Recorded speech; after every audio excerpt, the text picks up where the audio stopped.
بسم اللہ الرحمن الرحیم صلی اللہ علی سیدنا محمد وآلہ واصحابہ وسلم۔ ہمارا آج کا موضوع خاص راہ سلوک کی پہلی سیڑھی کیا ہے۔ دیکھیں سامعین، روحانیت میں سلوک وہ راستہ ہے جس پر چل کر انسان روحانی منازل طے کرتا ہے اور اپنے اندر کی دنیا آباد کرتا ہے، اور راہ سلوک پر چلنے والے کو سالک کہتے ہیں۔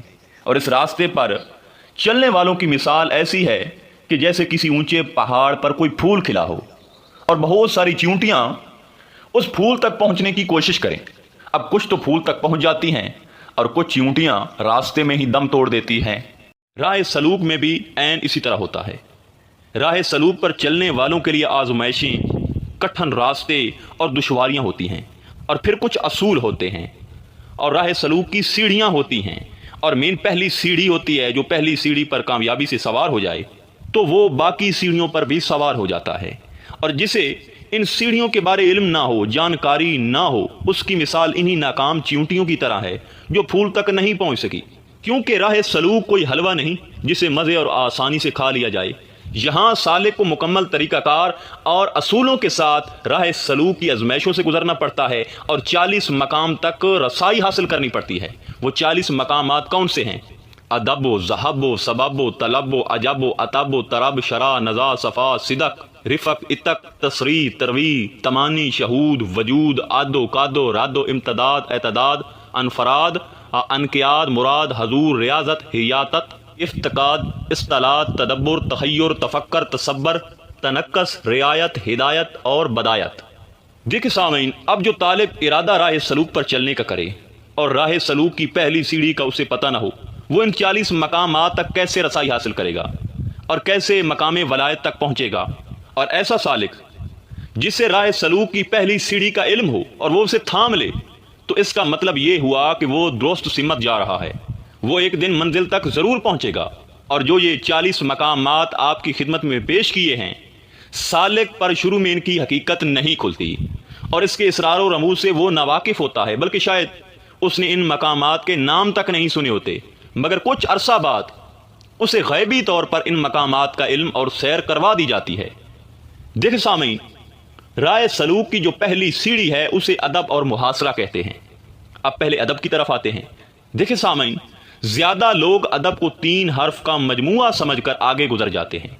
ان کو یہ نہیں پتہ ہوتا کہ ادب کیا ہے، حتیٰ کہ راہ سلوک سراسر ادب کا نام ہے۔ بغیر ادب کے اس راہ میں کچھ نہیں ملتا، اور جو سالک ادب سے محروم رہتا ہے وہ مقام قرب سے دور اور مقام قبولیت سے بھی محروم کر دیا جاتا ہے۔ اور راہ سلوک کی پہلی سیڑھی یہی ہے کہ سالک جس کی نگرانی میں، یعنی جس مرشد کے زیر سایہ راہ سلوک پر گامزن ہے، اس کے سامنے سالک کا دستور اور طرز عمل ایسا ہونا چاہیے کہ وہ نہ بلند آواز میں گفتگو کرے ان کے سامنے، زبان کو خاموش رکھے، شیخ سے زیادہ سوالات نہ کرے، اور شیخ کی اتباع اپنے اوپر فرض سمجھے، شیخ کامل کی حرکات اور سکنات اور کام پر نکتہ چینی نہ کرے، کیونکہ بعض اوقات حقیقت وہ نہیں ہوتی جو دکھائی دے رہی ہوتی ہے۔ قرآن مجید میں آپ کے سامنے حضرت خضر اور حضرت موسیٰ کی مثال موجود ہے، اور یہ اس بات کی شاہد ہے کہ فقیر کا کوئی کام حکمت سے خالی نہیں ہوتا۔ اسی طرح شیخ کامل کی طرف ہمہ وقت سالک اپنی توجہ مرکوز رکھے، شیخ سے کبھی سالک غلط بیانی نہ کرے، کبھی خیانت کا برتاؤ نہ کرے، اور چلنے بولنے غرض ہر کام میں شیخ سے پہل نہ کرے۔ یہ ہے ادب۔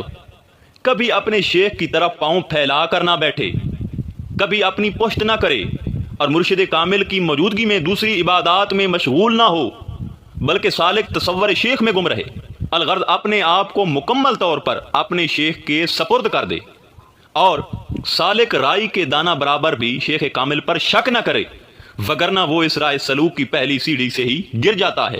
کیونکہ جس کے توسط سے منزل ملنی تھی، جب اس پر شک کی نگاہ دیکھی جائے تو پھر منزل کہاں ملے گی؟ اور دوسرا، ادب کے ساتھ پہلی سیڑھی میں محاصرہ بھی ہے۔ محاصرہ یعنی نفس کا محاصرہ کرنا ہے۔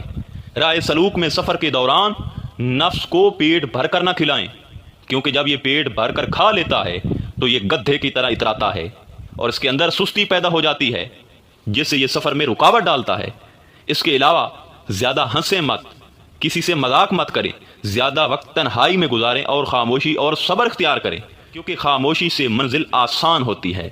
محترم سامعین، اگر آپ راہ سلوک کے مسافر ہیں تو راہ سلوک کی پہلی سیڑھی ادب اور محاصرہ کو ذہن نشین کر لیں، اس کو پلے باندھ لیں۔ انشاءاللہ تعالی آپ راہ سلوک میں آسانی سے کامیاب ہو جائیں گے اور کبھی ناکام نہیں ہوں گے۔ انشاءاللہ تعالی ملتے ہیں ایک نئے موضوع میں، تب تک اللہ نگہبان۔